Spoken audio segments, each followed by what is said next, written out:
Yeah, man, that's crazy. 40 days, God, I've been Swayze. Grew the beard out, that ain't shady. That's a bird, man, I ain't baby. Talking whole pie, that's so crazy. How I got a shot, raise the bean sprout up, put a crown up on her head so the boys seeing, no, that's a lady. If you ain't catch a double that time on the last rhyme, dog, I could help you. I got plenty more where that came from. When I brainstorm, I need shelter. It's enough water from the most high, even low tide, he gon' wet you. Better learn how to dance in the rain, ain't no use without an umbrella.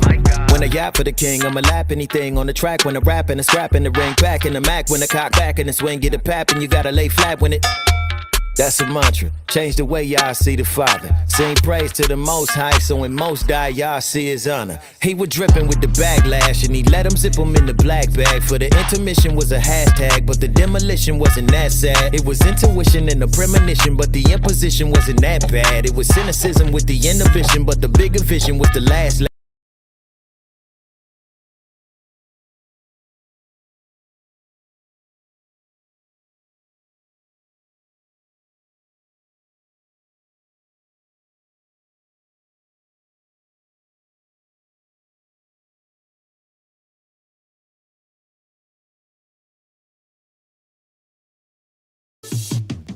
Why they party? I'm in here grinding. Money I'm stacking. Why they rock diamonds? I can't relate to them, ain't much in common. I set a goal for me, 2 or 3 commas. 7 figures, 8 figures to 9 figures. On a slow pace to get rich quick. Same time we just think different. Cause when you make it, it hit different.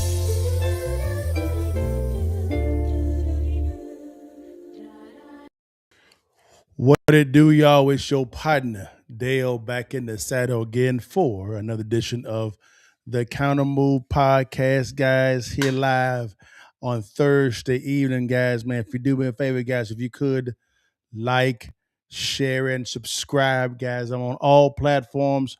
I'm trying to make sure that I'm actually live on TikTok, guys. I've been having a little trouble with TikTok. If I'm not live TikTok, I'll be live here shortly, so don't shout me down. It is what it is. But guys, man, thanks so much for kicking with your partner. This is going to be a really good episode, guys. Let's see who's kicking it with us, man. Let's see. I see Alonzo. What's up, baby? We see what's going on. I see what's going on. What's going to be, dog? Yeah, guys, we got a good show for us today, guys. Let's dive right into it real quickly, guys.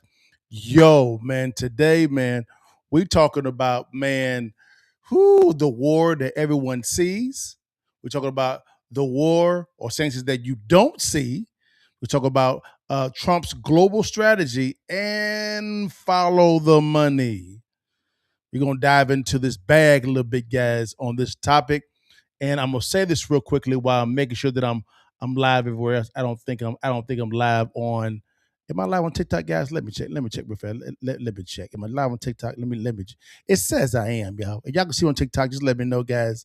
I'm here. Just let me know. But anyways, guys, all I can say, guys, is this is going to be probably one of the most informative podcasts from a global perspective, guys. Right, global perspective, and intertwined with a financial perspective. Okay, here's my thought process when it comes to a lot of things, politics, because my whole thing is to bring the boardroom into the political space, because my philosophy when it comes to politics, specific economics, is this here, is whenever you vote for somebody, you are doing something. You are investing in them with your vote, right?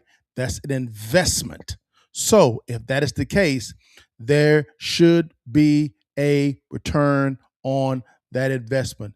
So guys, this is the topic for today.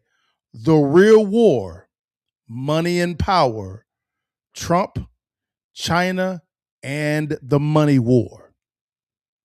Notice I didn't say missiles or anything when it comes to the army. I'm sticking completely to the financial war. Okay? This is the war that no one is talking about. And I believe this is the real war that's going on behind the scenes, guys. I don't know what's going on with me on TikTok, man. This is crazy town, boy. Let me check real fast. I'm sorry, guys. I got to make sure. People, they be getting mad at me if I'm not live. So give me 1 second, guys. Let me make sure. Because, man, I'm normally, it's normally just pops on. It says that I am there, guys. 1 sec here, guys. Give me a second. Let me see here because they're down real fast. Let me see. Come on, hurry up. Let me see. Am I live? Let me see, y'all. Am I live? No. I don't know what's going on with my TikTok, guys, but hey, it is what it is, guys. It is. I don't see me, but it is what it is. It's all good. It's all good, guys. Who cares? All right, guys. Let's dive into this real fast, guys. Let's go to the first topic real quickly, okay? First topic. We're gonna put our little music on real fast. You know, we gotta have some bumping in the background so you're not bored. All right, here we go. We're gonna have this one going on because this is gonna be something. Let's go right into this here. Okay, let me get it real fast. That was my bad. Where did it go? Oh, I'm on the wrong one. 1 second, guys. Boom. All right. Here we go, guys. Not that one. Not that one either. Not that one either. There we go. All right. The war that everyone sees. Okay. It was just Iran, oil routes, and the rising global tensions. We're going to revisit this, right? And I want you guys to notice something. Both the liberal side and the conservative side, and also a libertarian in the middle, right? They're talking about these topics, Iran, oil routes, and the rising global tensions in a uniformity at the same time. And it's important. It's important. I want to make sure that I'm fair. But I always say, what are they not talking about? Okay, let's dive into this real quickly, guys. I'm really not. It says that I'm live on what's called, but I can't see myself, y'all. I'm sorry. I gotta check real fast. I'm sorry. I gotta check real fast because it's telling me that I am live, but I'm not live, guys. Give me 1 second, guys. Hold on 1 second. This on TikTok because folks be getting mad at me. It says I'm live. Hey, okay. It says I'm live, y'all. I can't see it. It is what it is. But here we go, guys. Let's dive into it real fast. Here it is. Let's go to the first video, guys. All right. Let's revisit the war that everyone sees. Okay. Let's dive into this real fast. Here we go. Here is Trump talking, right? Talking about Venezuela, right? He's talking about Venezuela. We're going to go in order here, He's talking about Venezuela. That's what he's talking about. Come on, get out the way. There we go. Come on. What's going on with my computer today? Thank you. What's going on today, y'all? Oh, here we go. Let's make me a little bit smaller. Here's Trump talking about Venezuela. Here it is. Let's get into it. Here we go. Who's in charge? Because I'll give you an answer and it'll be very controversial. What does that mean? Yes, we're in charge. The country is a mess. It's been horribly run. The oil is just flowing at a very low level, much lower than, even if it was badly run, it should have more income, more oil than what they do. So we're going to have the big oil companies go in. They're going to fix the infrastructure. They're going to invest money. We're not going to invest anything. We're going to just take care of the country. You know, we were ready for a second wave. We were all set to go, but we don't think we're going to need it. Don't ask me who's in charge because I'll give you. So again, right there off the rip, guys, you hear President Trump saying that we are in charge. This is Venezuela. And he said it really kind of bombastically, very confidently. We are in charge. That's what he said. Okay? I want you guys to see that. That's Venezuela, right? Now, let's go to the next topic real fast, guys. So let's replace this one. Let's go to the next video. What's the next video? Next video is another country that we're in now. Let's go to what he was really excited about. This is Greenland, okay? Greenland. Let's go to Greenland real fast. Let's look at Greenland real quickly, guys, and see what's going on here. Get rid of that real fast. Now, here's Greenland. He was very happy about Greenland. Here we go. President Donald Trump reasserted in the new year that the United States wants Greenland. We need Greenland from a national security situation. Trump said a newly appointed special envoy would lead the charge, drawing sharp criticism from Denmark and Greenland.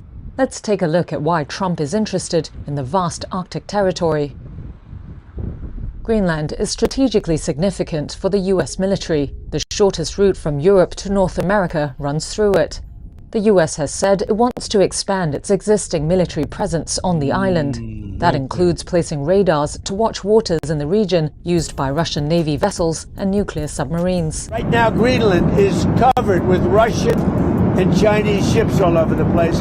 Shipping data show most Chinese and Russian activity in the Arctic is in waters near Russia. But more broadly, the Arctic is becoming more militarized, with NATO states, China and Russia all expanding activity there. The island is also rich in minerals, oil and natural gas, though development has been slow and mining has seen very limited US investment.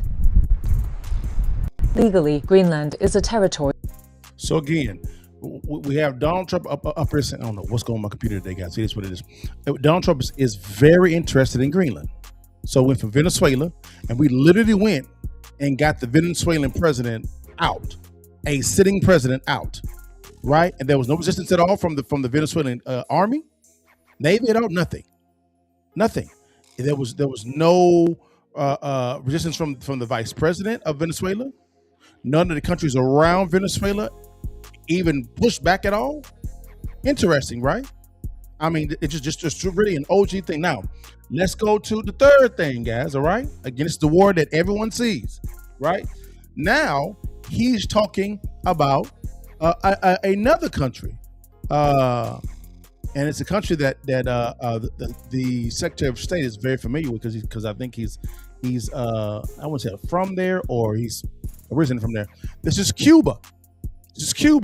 Right? So let's go on and see what's going on with Cuba. Here we go. Let's get it into it. Here's Cuba now.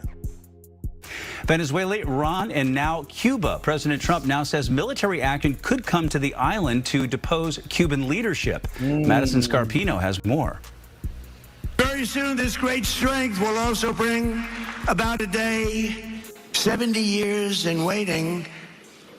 It's called a new dawn for Cuba. President Trump teasing another possible military intervention. This time it's Cuba, but the president wasn't clear exactly how or what it might look like. Later, when reporters asked if the Pentagon is preparing options, he played his cards close to the vest. There have been reports that the Pentagon's preparing for military action in Cuba. Are those reports true? Is Cuba next? Well, it depends on what your definition of military action is. Cuba says those remarks were a veiled threat, and if the U.S. attacks, the Cuban people will be ready. We are called upon to be ready to face serious threats and military aggression. We do not want it, but it is our duty to prepare ourselves. At the same time. So now we see it right there, guys. President Trump is interested in Cuba. So again, Venezuela, right? Venezuela. Then we had Greenland. Then we got Cuba, right? Now let's go to the hottest topic right now, which I believe is Iran. Okay, and right now we're fighting Iran. Okay, we're fighting Iran right now. So we have Iran, Venezuela, Greenland, and Cuba. I ain't gonna pay you on Iran because they playing Iran every day. Right, so we're currently negotiating with Iran. So with that being stated, this is pretty big. So this is what both the liberal media and the conservative media are talking about at the exact same time. Iran, oil routes, and rising global tensions uniformly, which is okay because there is a conflict there. Right, and we heard the leaders of the other countries, specifically Cuba, talk about, hey, that's a threat. So there's some tensions here. But here's my question: whenever you actually have the media talking about one thing at one time, which is really not the norm, right? What are they not talking about? That's my question is, what are they not talking about? Okay? What are they not talking about? That is what I want to talk about, guys. All right, guys? I want to talk about that portion real quickly, guys. Because, man, whenever you hear them talking uniformly, guys, yeah. there's something going on here. All right, guys. So with that being stated, now let's go to the next topic real quickly. Get rid of this real quickly, guys. You get rid of this too. All right, we're gonna go ahead and hide that real fast. Now, let's go to the next topic. The next topic is gonna be this here. All right, let me see. The war you don't see. Sanctions, banks, and the fight for financial control. Remember, what I said up front is what they're not talking about are the money moves or the money wars going on behind the scenes. Okay? That's what I'm talking about, that one. Now, why would I bring that up? Why would I bring that up, right? This is the reason why. I'm gonna play a video that I played before in the past, but I'm gonna play the beginning portion of it, right? By a good friend, Mark Moss. And the reason why I'm doing that is because I want you guys to pay attention to the first section of this video. And I want you to hear what this dignitary says about what's going on in the United States, okay? This is under the Trump administration. I want you to hear what's going on, right? Here we go. Let's get into it. Here we go. Economic Forum, one of Putin's closest advisors, dropped a bombshell. He said that the U.S. is preparing to use crypto and stablecoins to secretly devalue its entire $37 trillion debt. Wow. Now, he claims America will put that debt into a crypto cloud they would then use to reset the system. So basically, leaving the rest of the world holding the bag. Now, this is Anton Kobiakov, right? We're talking about. He's a senior advisor to Vladimir Putin for over a decade. This isn't some random official. This is Putin's guy. And you know what?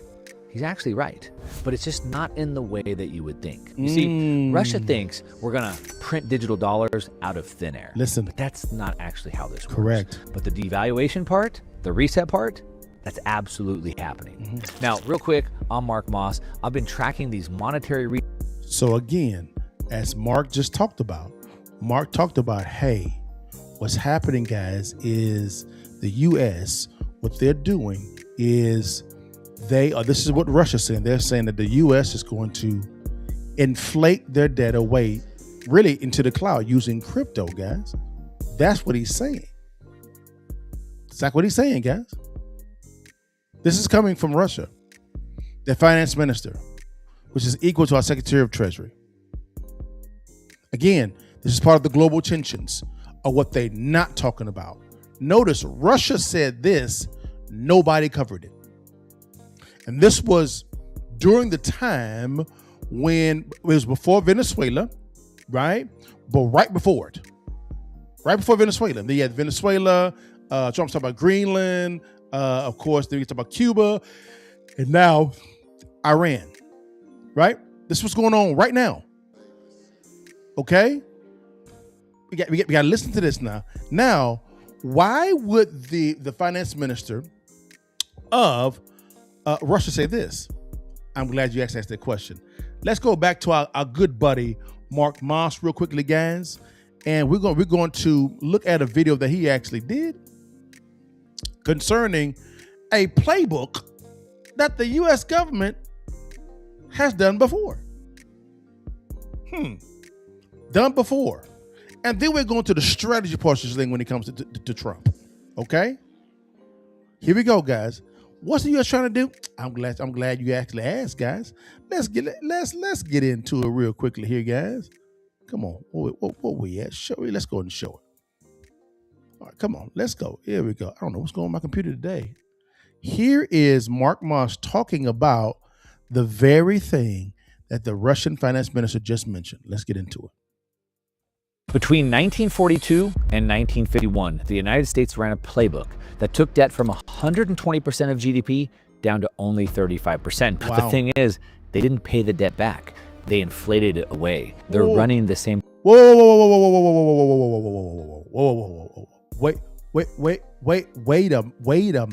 a minute. Isn't this exactly what the finance minister of Russia just said? Months before this video. Months before it. There you tripping. Don't worry, I got you, big dog. I'm gonna show you how they're gonna do it. Okay, I'm gonna show you how they're gonna do it. Let's get into it. Again, listen, write this stuff down, guys. Playbook again right now. Now, if you were using the most popular investing strategy that your maybe financial advisor pushes today, you would have gotten completely destroyed. And it's not because you picked bad stocks, because the strategy itself was designed to lose under those conditions. But the thing is that now most people who figure this out, they know they need, outsized returns to beat it. So they start day trading. They start, complex option strategies. They're chasing crypto. They're chasing meme stocks. And most of them blow themselves up.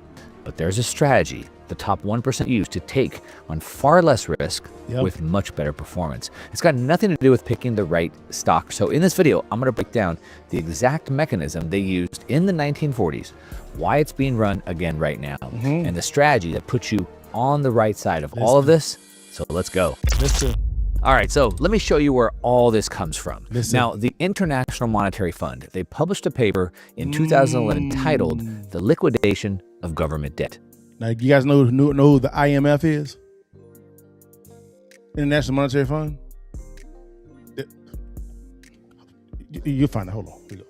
Now, this isn't some conspiracy, right? This is not a blog or fringe theory. The IMF, they documented this. The BIS also put this white paper out. And the IMF documented exactly how governments erase debt through what they call financial repression. And they put numbers on it. Now, the numbers, they're pretty brutal. Now, post-World War II, the United States had debt of 120% of GDP, and they couldn't pay it back. At least not honestly, right? Because the numbers didn't work. So they ran the playbook. In 1942, the Federal Reserve pegged Treasury bills at 0.3% and long-term bonds at 2.5%. That's called yield curve control. Now, they did that to maintain the peg. The Fed had to buy unlimited quantities of government securities. The Treasury issued the debt, and the Fed absorbed it. But here's what happened on the other side of that. You see, inflation ran hot. Inflation ran 8%, 14%, even as high as 18%. So your bond paid 2.5%. Your savings account paid maybe 1%.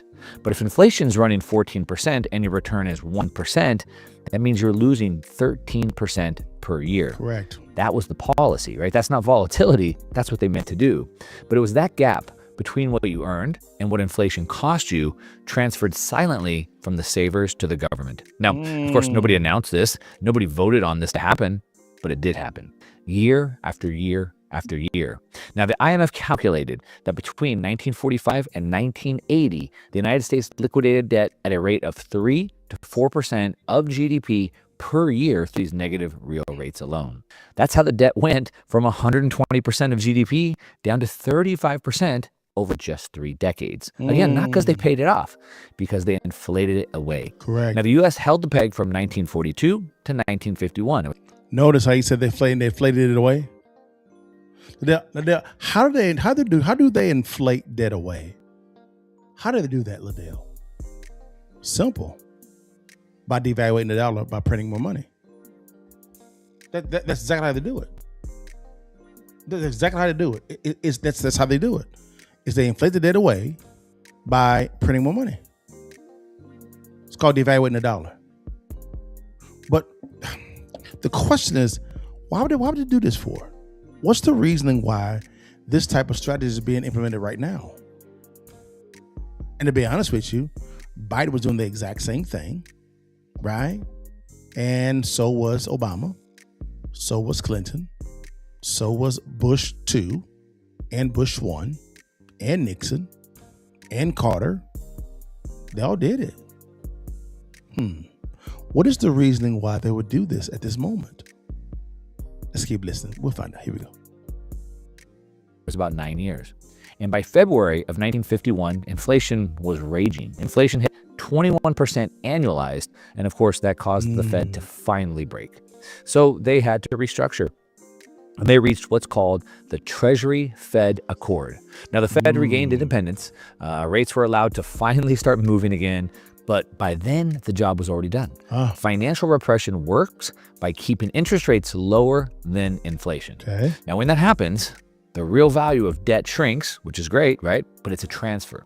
Yes. It's a tax. Yes. It's a tax that nobody voted for, that nobody calls it even a tax. Correct. Now let's fast forward to today, because what does that have to do with today? Well, today, Watch this. in the U.S., the debt is now 123% of GDP, about the same. Same starting point as 1945. Correct. But now, what are we going to do? Well, there's only 4 ways that a government can reduce debt to GDP. Yeah. The first one is they could run a surplus, right? Yeah. So they could grow their way out of it. They could make more money than they spend, but that's not happening. We're running $1 trillion plus deficits every single year. So that's not happening. Number 2, well, you could just default, right? Just say you're not going to pay back the money, but of course that's off the table. A U.S. default collapses the entire global financial system, and of course we have a money printer, so why would we? Correct. Well, there's a third option, and that's grow faster than the debt, and so maybe GDP could just grow naturally faster than the debt's going up. Yeah, That might be good. Maybe AI could accelerate this. Sure. Maybe we might see more productivity, but it's uncertain and it's slow. Finally, the fourth option, the one they all choose, is inflate the debt away. That's the only realistic option that's left. Now, look at what's happening here, right? The Fed is, again, right now, cutting rates. Real inflation, food, healthcare, housing, it's all running hot, right? It's about 50% above what the official numbers want it to be. Yeah. And every structural advantage that the U.S. had in the 1940s, younger populations, industrial dominance, 15 to 20% saving rate, it's all gone.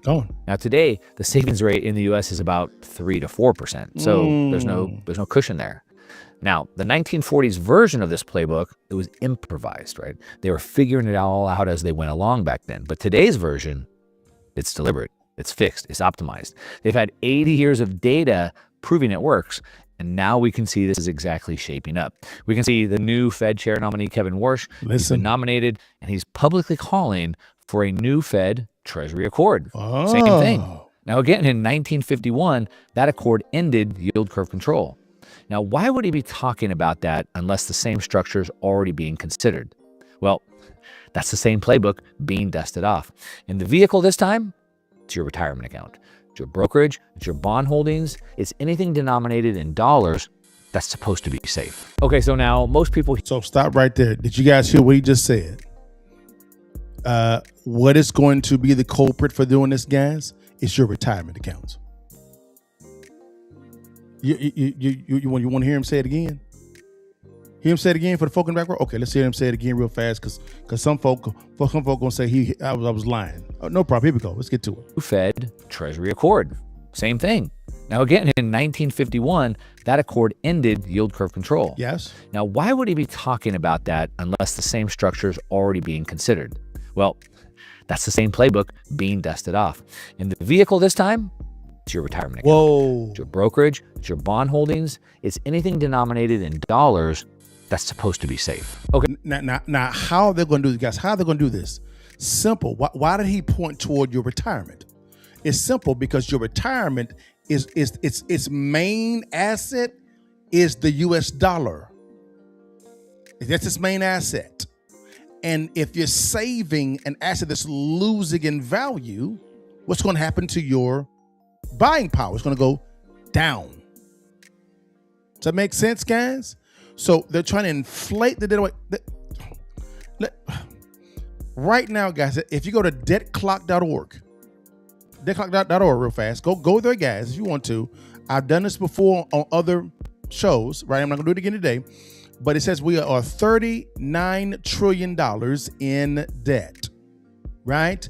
I think we're bringing in about 5.4 trillion in tax revenue, and we're, I think, paying out 7.1 or 7.2 trillion. We are over $1 trillion in arrears. There's more going out than revenue coming in. That's unsustainable. Here's another fun fact. The $39 trillion is a lie. Why is that? Because in that $39 trillion figure, Medicaid, Medicare, and Social Security is not in that figure. Those are liabilities on the balance sheet. Why do you think they said Social Security is going to go broke in 2030? If it was an asset, You wouldn't be going broke. Hello, McFly. Listen. So if the lion's share of your assets is in U.S. dollars, you better pivot real quickly. Something more tangible, because your government is going to inflate the debt away. You don't believe me? No worries, baby. I got you. Don't you worry about it at all, big dog. I got you. Let's bring our partner, Mark Moss, back real fast, guys. And you know what? Forget that. I'm gonna go here. Let me see. Don't want to do that. Don't want to do that. Don't want to do that. Okay, here we go. Where did it go? 1 second, guys. I gotta find the video I actually had open. I thought I had it, guys. I thought I had it. Give me 1 second. Putin's warning. Here's the gold. Modern mechanism of money. That one may be good. I think it's this one though. Oh, here we go. It's this one. My bad. This one. Found it. Here we go, guys. Here is the one with Mark Moss, right, guys? And I'm gonna change this real fast. I'm gonna change the thing real fast so you can see what's going on. Let's see here. No, not that one. I'm in the wrong one. Hold on, guys. I'm bad. Boom. Here we go. Let's go here. This one right here. Trump's global strategy: pressure, leverage, and reshape alliances. That's his strategy moving forward. Right? I'm gonna pivot over here. Now, before we get to the next video, what I want to show you guys is this here. All right? I'm gonna show you guys this here real fast. Give me 1 sec here. Now, I went to ChatGPT and I asked it a question, right? I said, detail for me, because I was like, why would Trump want to target these countries? Cuba, Venezuela, Greenland, and Iran, right? I said, detail for me each country that each country what they are rich in. These are the four countries. I'm sorry: Greenland, Iran, Venezuela, and Cuba. All right. Then it says, okay. It says Greenland. It says rare earth minerals, very strategic. Critical minerals, potential oil and natural gas, precious metals and gems, strategic. I'm gonna show you guys. So you guys think I ain't BS. I'm gonna show you guys real fast. Come on, here we go. Boy, I'm gonna show you what I'm looking at. This is ChatGPT, guys. ChatGPT. Here we go. Here's my chat. I'm gonna move it up. I'm gonna move it up. Hold on, I'm gonna move it up. I'll make it bigger for the folk in the back row. Make a big figure for the folk in the back row. All right, here it is. Come on now. Come back to me. There we go. All right, here it is. Can you get bigger than that? Come on now. Give it to me now. Give it to me now. There we go. All right, it's big enough. It says, detail for me each country what they are rich in. Here are the countries: Greenland, Iran, Venezuela, and Cuba. Right? Boom. It says Greenland. Right here, Greenland, the first one. It says rare earth minerals, very strategic, critical for EVs, defense systems, smartphones, and AI hardware. Okay. Number 2, critical materials, minerals: iron ore, copper, zinc, graphite, tungsten, uranium, gold. Potential oil and natural gas reserves, right? Largely untapped due to the environmental restrictions and costs. Precious metals and gems: gold, diamonds, rubies. Strategic geographic location: Arctic shipping routes, plus military positioning. Huge geopolitical value, right? Water and ice, future value. Massive water reserves locked in ice. So Greenland has a ton of natural resources. I call those tangible assets, right? So you have the U.S. inflating fiat currency away while collecting more tangible assets, right? Let me say it again. The U.S. inflating fiat currency away to crypto or digital, to a digital-based currency, right? And collecting more tangible assets. You see how that works? That it works? That it works, guys? Here we go. Let's keep going. Now, it says, bottom line, Greenland, future resource superpower, minerals plus strategic locations, but underdeveloped. All right? Number 2, why are we going after Iran, Liddell? No problem. Number 1, oil, top 3 globally, 200 plus billion barrels of proven reserves. Natural gas, top 2 globally, right? One of the largest reserves on Earth. 3 minerals, copper, iron ore, zinc, lead. Petrochemical industry, major exporter of refined energy products. A lot of energy going on over there in Iran. Strategic trade location, controls access near the Strait of Hormuz, global oil choke point. We fight over there right now. Right? It's this human capital, strong engineering and technical workforce. Right? Bottom line, Iran, energy giant plus geopolitical checkpoint power. Right? Number 3, Venezuela, oil, largest in the world. Wait a minute. So we're after the second largest. Is the second or third largest? Let me see. No, the third largest oil. And we now control the largest oil in the world. 303 billion barrels. Number 1 globally. We now control that. Right? Natural gas among the top global reserves. Number 3, gold, massive deposits. One of the largest in Latin America. Hello. Minerals, iron ore, bauxite, what it's called. Diamonds, nickel, coal, hydropower, large rivers, energy deposits. Right? One sec, you guys. One sec here. Agricultural land, fertile, but underdeveloped, underutilized. Gotcha, my bad. And that's fine. It's all good. We ain't tripping. We ain't tripping, guys. Bottom line, Venezuela, one of the most resource-rich countries on earth, especially oil, but underperforming economically. That's called a renovation project. Hello? Right? Then why are we going after Cuba for? I'm glad you asked that question. Cuba.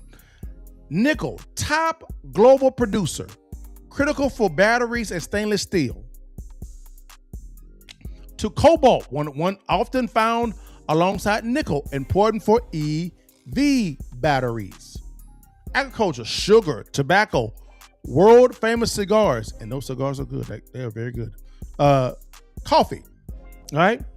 Tourism assets, beaches, culture, historic cities, biotechnology and healthcare, strong medical research, and vaccine development sector. Hello? Potential offshore oil, limited but strategically relevant. Bottom line, Cuba equals materials, nickel and cobalt, plus agriculture, plus human capital, medicine, and biotech. Now, do you see why we're going after Cuba? And lastly, big picture, guys, big picture. All right, strategic insight, right? Because again, we're talking about Trump's global strategy, right? It says energy dominance, Venezuela plus Iran equals oil and gas powerhouses. We control one of them already, Venezuela. Okay. Number 2, future tech minerals. Greenland plus Cuba equals critical minerals, rare earths, nickel and cobalt. And 3, geopolitical leverage. Iran trade choke point plus Greenland Arctic control. Bottom line, guys, who does this affect the most? China.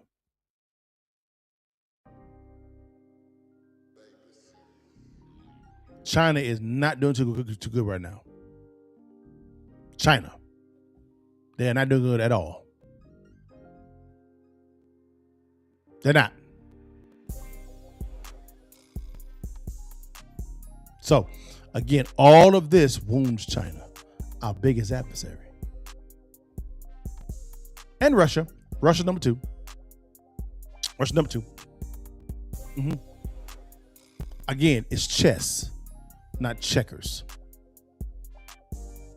Now you may say, Dale, why the hell? Why the hell? Right? Why in the world would you may say, Dale, I get the strategy concerning, the minerals. Got it. But you talking about there's a money piece of this. I sure am, guys. I'm glad you actually asked about the money piece. Let's talk about the money. All right, about the money. All right, now let's go here, guys, real quickly here. Because and before I go here, right? Let's go here real fast. But before I bring on our last video, real quickly, guys, is this here. You gotta see something real fast. This here. 1 second. There we go.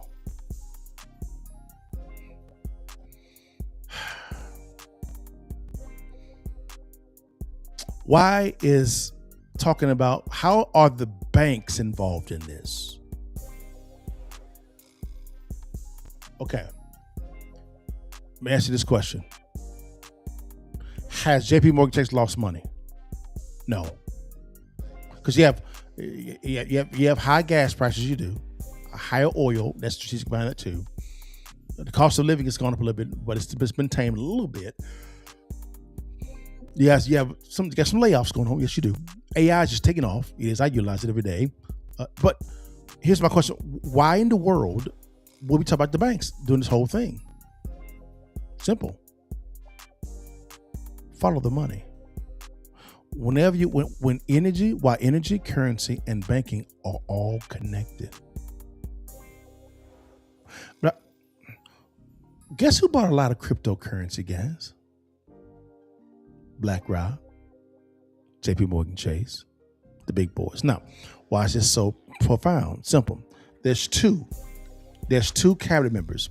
They're probably the most powerful cabinet members outside of the Secretary of State and the Secretary of War in Trump's cabinet. The Secretary of Treasury, Scott Bessent. Secretary of Commerce, Howard Lutnick. Why? I've said it several different times. Scott Bessent is a billionaire. He's made his billions through currency exchange, hence Secretary of Treasury being his title. And Howard Lutnick is Secretary of Commerce. What's his background? He's the godfather of cryptocurrency.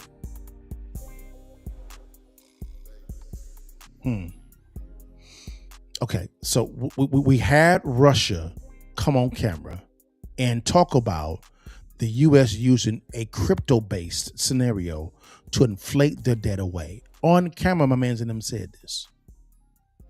Okay, we see Trump going out on a global stage and trying to secure as much tangible assets while, to be honest with you, trying to inflate the debt away. We see them using the same playbook that they used back in 1942 or 1940 to inflate the debt away. Same strategy. We'll do it as well.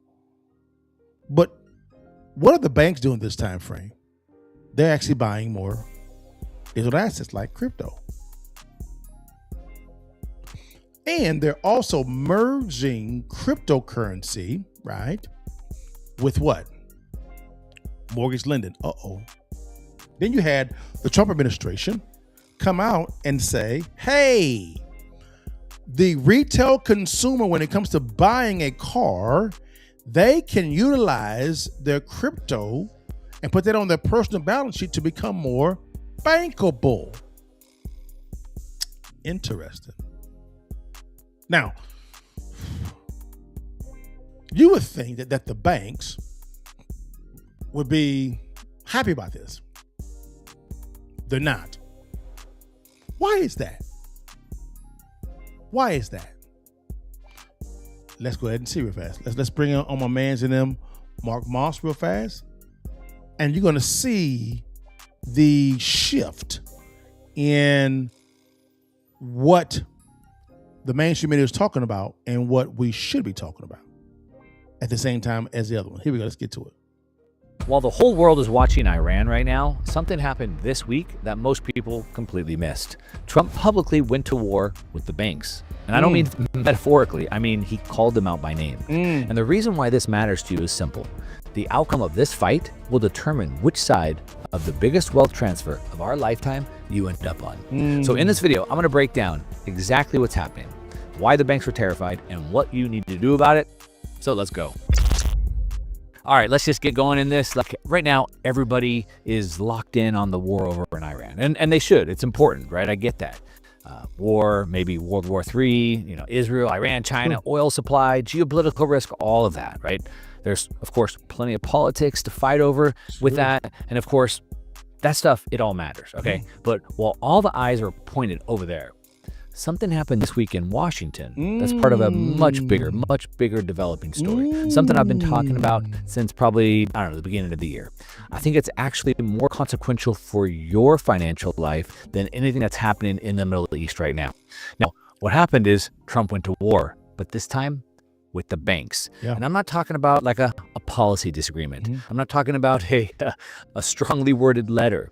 He literally posted publicly about this on his True Social account. And he basically drew a red line and he named the banks directly. And he said, what they're doing is unacceptable. And the banks, well, they fired back almost immediately. Now, most people are going to see this as, I don't know, some political noise, right? A fight in Washington over some crypto stablecoin bill and think that's boring and probably skip past this video, but that's a mistake. Yes. I wouldn't be making this video for you if that's really all there was. Correct. Because I know that you can read the news on your own, but I'm here to help you understand what it means. I want you to think in second or third or fourth order effects. I want you to understand the historical parallels of what this means, because what's actually underneath this fight, right? The reason that the banks are spending tens of millions of dollars to stop this legislation, it's way bigger. It goes way deeper than crypto. This is about who controls money. This is about your ability to transact. This is about the monopoly the banks have held since 1913 for the first time being genuinely threatened. And here's why that should matter to you and I personally. Every single time the money system has restructured, at least in American history, this will be now the third time that we've seen this. The people who understood what was happening, they got wealthy. And the people who didn't, well, they got left behind. All right, so let's talk about what's actually going on here. And it really starts with a warning that was written, I don't know, 200 years ago. What am I talking about? I'm talking about Thomas Jefferson. He was the third president of the United States. He was of course, one of the original founding fathers. And he warned us all the way back in 1802. He said, quote, "The banking institutions are more dangerous to our liberties than standing armies. If the American people ever allow private banks to control the issue of their currency, first by inflation, then by deflation, the banks will deprive the people of all property until their children wake up homeless on the continent their fathers conquered." End quote. So again, real quickly, you see that the founding fathers were against private banks, centralized banks. They were against them. You're going to see why in a second. Here we go. All right. So look, obviously these guys were super smart, right? Yes. They could think in these second and third and fourth order effects, right? They understood the real dangers of having a banking system long before those dangers were even apparent or visible at the time. Now, Jefferson didn't say that banks were greedy, right? Which they are. He didn't say that they charged too many fees, which they do. He said they were more dangerous than armies. He said they would systematically strip citizens of their property. And he said it would happen so gradually that most people wouldn't even see it coming. That's right. Now, was he being dramatic? Or was he describing the precise mechanism of how this works? What's important to understand is that Jefferson, he wrote this before the Federal Reserve even existed, right? He wrote it before Nixon closed the gold window. He wrote it before there was any major restructuring of the American money system. But he knew it because he was watching the early formation of banking power. Correct. Right? He was alarmed enough to write it down as a warning for future generations. Now, unfortunately for us today, that warning, it wasn't taken seriously. Oh. So here we are 200 years later, and the system that he was afraid of, it's already here. the system he feared, it's the exact system that we have, all right? But now that you understand what Trump is actually fighting for, but of course, if you're not up to speed on the specifics, you need a little bit of context on what's been happening in Washington over the last year, right? Because Yeah, this didn't just start this week. Correct. It's been going on at least since the beginning of the year. It's started really when Trump came back into office. Now, one of his stated priorities was making the U.S. the crypto capital of the world. Now, he actually started delivering on it. Now, why would he want to do that? Because 95% of all cryptocurrency transactions are done with the U.S. dollar. Right? Now, we have to go back to Biden. What Biden did during his tenure as president, he sanctioned Russia, right?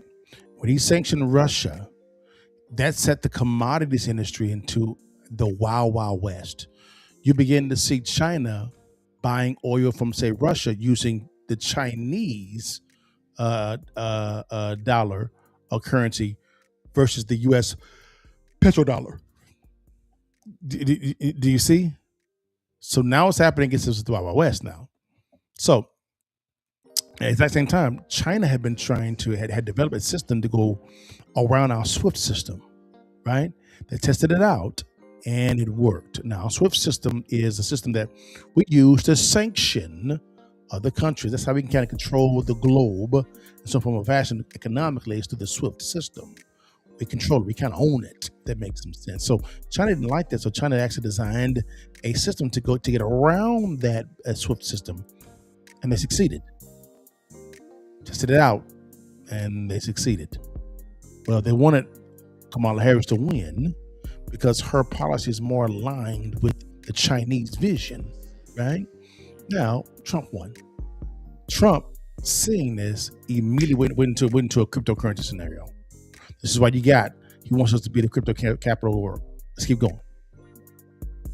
All right. So earlier this year, we saw Congress pass what's called the Genius Act, and that was a really big deal. It was the first federal regulatory framework for stablecoins that was ever passed in the United States. It was the first time there were clear rules around what a stablecoin is, how they should work, and more importantly, who can issue one.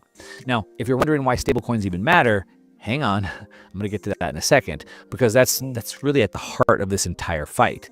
Now, the Genius Act was just the first step, right? It was the first piece, but the next piece of legislation is what's called the Clarity Act. There we go. And this is where it gets even bigger, because the Clarity Act passed already through the House, is now sitting in the Senate Banking Committee, and if it's passed, it creates clear regulatory framework for the entire digital asset market, which I know it sounds boring, I get that. But buried inside this bill is one specific provision. Listen. It's Section 404. Listen. Right? Now, Section 404 is what the mainstream press are completely missing. Maybe they're completely ignoring, but it's the reason that the banks are spending tens of millions of dollars to make sure this bill never sees the Senate vote. Now, President Trump wants these bills to go through, right? He wants the U.S. to lead in everything. He wants the U.S. to lead in technology and every area of technology, including banking.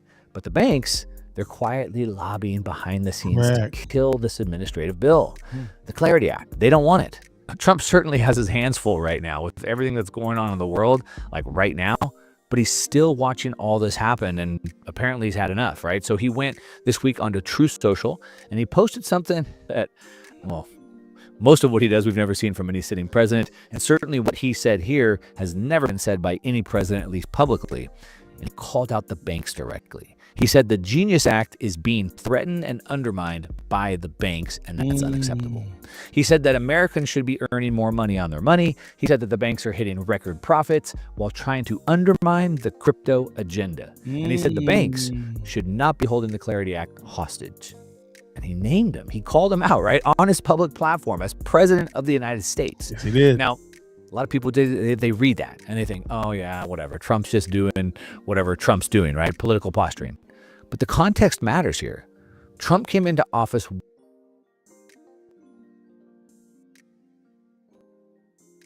as the next frontier of American economic leadership. And so he doesn't want to let the old guard, right, the technology-adverse banks, hold the American people hostage over it. Now, the most powerful person on earth has publicly picked a fight with the bank, right? He's chosen his side. Now, to understand why the banks are on the other side, why are they willing to go to war with the president over a stablecoin bill? Yeah. Well, you need to understand exactly what it is that they're protecting. Now, this is the part where Jefferson, like his warning, it starts to make sense. Right now, there's approximately $6.6 trillion sitting in customer deposits at U.S. banks. 6.6 trillion. Wow. That's your savings. That's your checking account. That's Yes. your emergency fund. Listen. And it's all parked at the bank. Yes. And what do they pay you for the privilege of holding your money? Listen to this. They pay you about 0.1%, maybe if you're lucky, 10 basis points. Correct. Meanwhile, at a minimum, the banks are making $200 billion a year on that same money, risk-free. They take your deposits and then they lend it back out at 6 or 7 or 8% on mortgages, on car loans, on credit cards, and then they pocket the whole difference. And then you earn nothing. Yeah. Now, Jefferson called it out, right? He said the banks are depreciating your wealth slowly, quietly, every single year. Now, your bank tells you that, your money's available anytime, right? It's liquid. It's on demand. Anytime you can come withdraw it. Come withdraw it tomorrow if you want.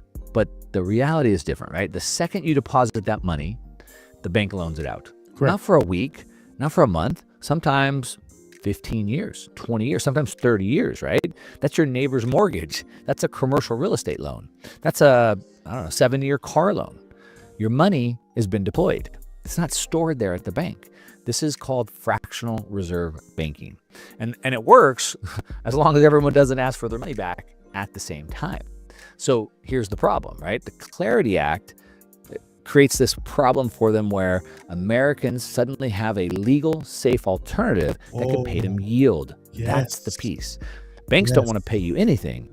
But if I can put my money into stable coins and earn a yield, say 3.6% instead of the 0.1%, well, then what are we going to do? We're going to start moving our money into stable coins. Yes. And we're going to move all our money into stable coins. And when we move all of our money over there, well, the banks don't have it. They can't just give it back. There is no money to hand back, right? It's all sitting in 30-year mortgages. It's in a mortgage in your friend's place in Phoenix, Arizona. Yes. If deposits leave at scale, well, the banks can't do anything about it, right? They can't liquidate those loans overnight to cover the withdrawals. That's what's called a bank run. It's existential, right? They're either forced to compete, I guess, by paying us the real yield. They could just do that, but that destroys their profit margin. Or they watch their deposits walk out the door, right? But neither of those.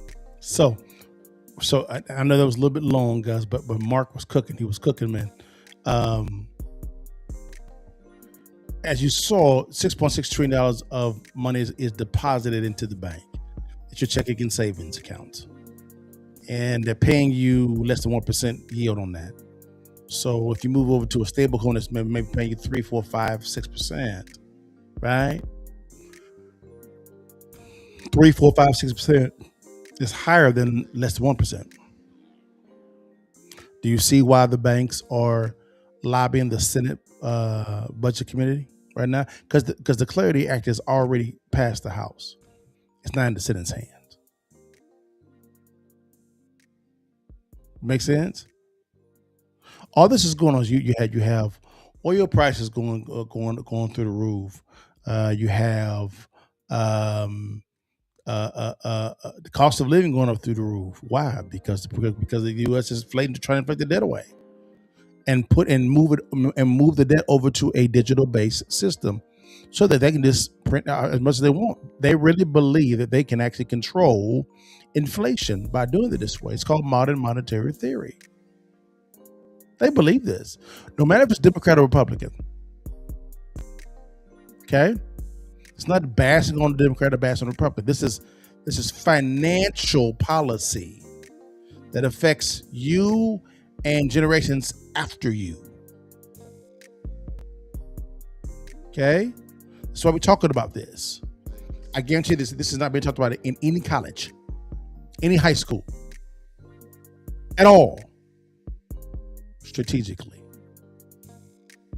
So you listen to people like myself, Myron Golden, Brian Adamson, Mark Moss, Grant Cardone, Robert Kiyosaki. I can go on and on. Patrick Bet-David, Tom Ellsworth, right? This is who you should be listening to. Taylor Welch. Right? People like this, because of the fact that we're talking about things that you should be talking about right now because of the times that we're in. You got to think a little bit more creatively, guys. What you need is not in a academic book. It's not there alone. There's tools there, but not the tools are not only in those places. Make sense, guys? This is what we're talking about. Just follow the money. Follow it. Just follow it, guys. Whew. Man, this was a good one, guys. This was probably one of my most favorite ones that I actually went through. I had another video, guys, that I could talk to, but Mark already covered it already.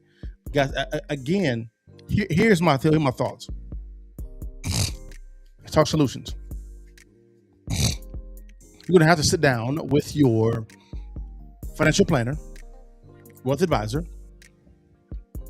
whoever it may be, wise counsel, and talk through different strategies concerning, okay, how can I play defense while being on offense? Okay. Most individuals are on defense right now, right? Which is okay. But if you're on defense, you're not progressing anywhere. You're stagnant. Play defense by going on offense. This is the reason why, guys, I have a podcast called The Investor's Edge on Friday at 5:00 with Cliff. It's about real estate and cryptocurrency. Why? That's an offensive type of strategy podcast. How to be on offense, right? In the next 3 to 5 years, those that are ready, truly ready, you're going to begin to change 3, 4, 5 generations after you, because there's a wealth shift going on right now. Why do you think the banks are so terrified of this Clarity Act? Because why? $6.6 trillion may leave their bank to go to stable coins. And the president is saying, I'm about that action, boss. You see what I'm saying, guys? So you have to go on offense. This is the reason why, guys, when it comes to real estate, guys, I don't show this just for the joy of it. Me and Cliff and Jason Hanna and Brian Adams and other guys that I know have become somewhat successful in real estate, right? And it's a good asset to invest in, whether it be actively or passively. I'm literally giving away a free ebook. It's free. Take that boy, right? It's called distressed property investing. You make money when you buy, not when you sell. You buy below wholesale. It's free. I don't understand what the problem. I don't understand what the problem is. Now it's the time was when you move, right? Number 2, people say I don't like real estate. Okay, no problem with it at all. If you want the ebook, guys, simple. Scan the QR code right here, DM me the word real estate, or click in the show notes below, and go download it. It's free. All right, go do what you gotta do. You must say that I don't want to do anything at all with real estate. I'm rocking with you. Okay, I got you. Guys, this is the banking age. You have the agriculture age, the industrial age, the information age. In my opinion, this is the banking age. Okay, the banking age. Guys, know this term, FinTech, which stands for financial technology. It's a word for banking. It's digital banking is what it is. Literally. Guys, there is a model, a business model, or a strategy you can actually use to really be able to make money in the digital banking space. Give you an example. What if you can get paid off of someone swiping the debit card, the credit card, when they pay their card note? their rented insurance, the insurance on their car, when they get a mortgage, investor loan. Got you? Do I have your attention now? That's called digital banking, guys. This is happening right now. Okay? Yeah, no excuse. It is, guys, it's free information. It's free. What you gotta wait? You invest the time. 5-10 minutes. Ooh-wee. To learn something that you didn't know before. If you want to see it, guys, simple. DM me the word mentor, scan the QR code on the screen, or click on the link below in the show notes, guys, and go listen for free. Right? If you ain't trying to invest in yourself, man, you deserve to be broke. I'm sorry. I gotta say it. If you ain't trying to invest in yourself, whether it be time investment or financial investment, which you should be doing both, right? You deserve to be broke. I gotta say it. Guys. Now, I'm gonna keep it 100 with you guys. I really am, guys. Well, also, guys, real quickly, guys. Tomorrow is Friday. You know what? You know what we do, guys. It is the Investor's Edge, guys. Me and Cliff, what's going on, guys? Is you'll see us tomorrow, guys. Here's a little bit of a sneak peek for those that want to see the Investor's Edge. Here we go. What's good, baby? It's your boy Dale. I'm back in the saddle again. Our motto is to buy, build. We already bought it already, so we already own it, free and clear. Refinance to long-term debt, cash flow. That is the motto. Cliff, man, is that a pretty strong motto, man? What do you think? Man, the model is strong. Like, you're getting each piece of the invest, right?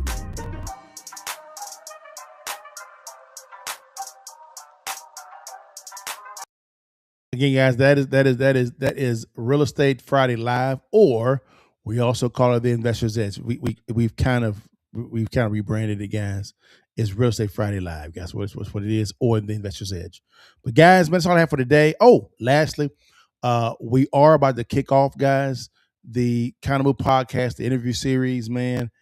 Y'all, man, this is gonna be good. Here's a little sneak peek of what we talk about. Here we go. One of the many questions that I receive is, Liddell, how do I get into those rooms? Well, this interview series is just for you. So welcome to the room. We on now. They respect us cause we on now. Money up, run a whole town, don't we? This power money can't slow down. Money won't slow down.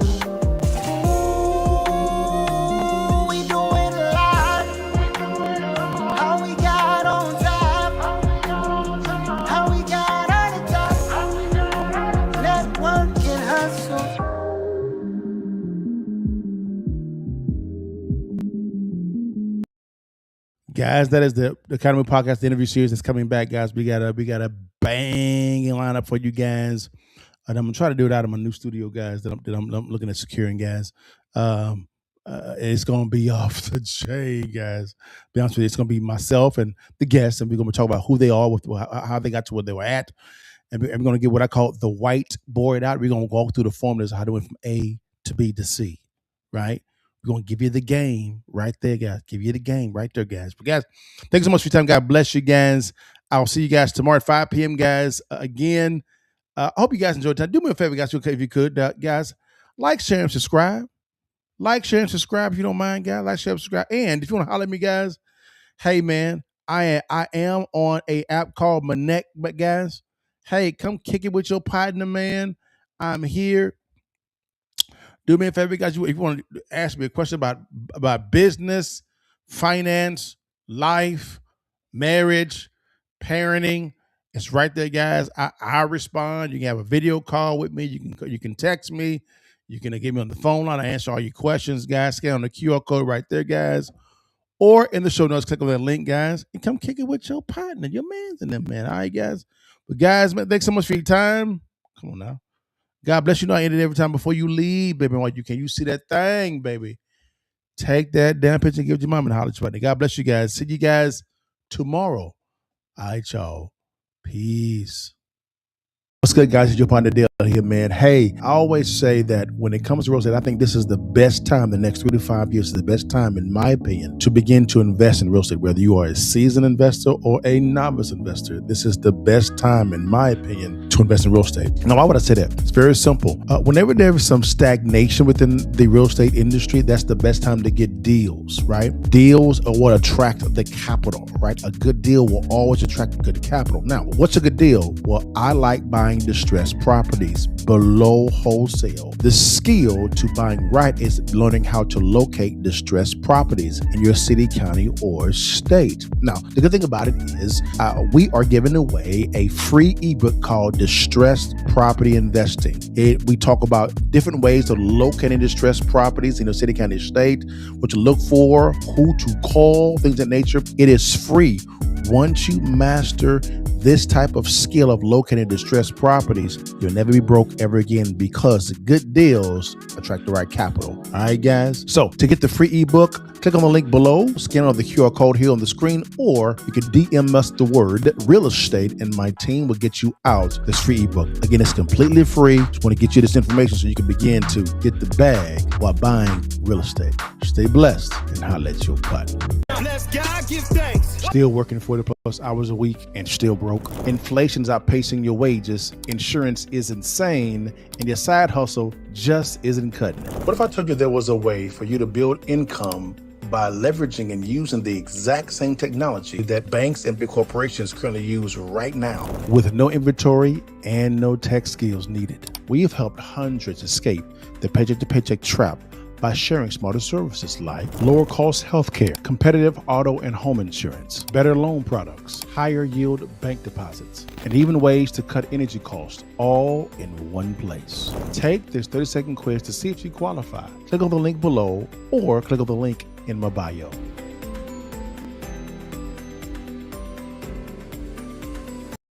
Okay, so you did fixes and flips first, or were they?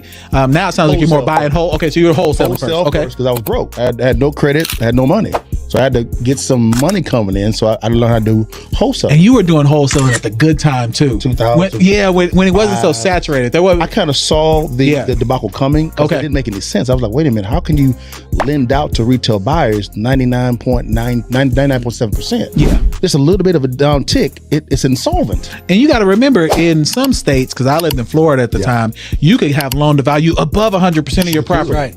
The first property that I bought, it was 110%. We left the bank with like $30,000. Yes. Yeah.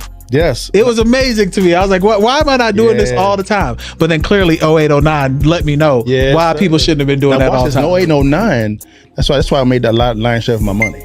Wow. Okay. Actually running from the cows, I was running to it. Of course. Because I saw it was coming. Okay. A lot of my business colleagues back then were buying flippers. Yeah.